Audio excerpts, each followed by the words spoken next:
Առաջին իհարկե բանակցային գործընթացից խուսափելներ եւ ընդհանրապես հրաժարվելը։ Սա առաջին հանգամանք։ Երկրորդ հանգամանքը կայանում էր նրանում, որ բանակցողները ինչ որ անհասկանալի տարբերակ առաջարկեցին եւ ընդհանրապես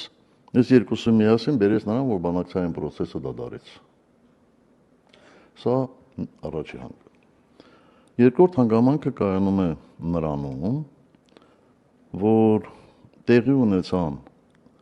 այնպիսի գործողություններ, որոնք հնարավորություն տվեցին Ադրբեջանին արդարացնելու իրենց ռազմական նախաձեռնությունը, պատերազմ սկսելու նախաձեռնությունը։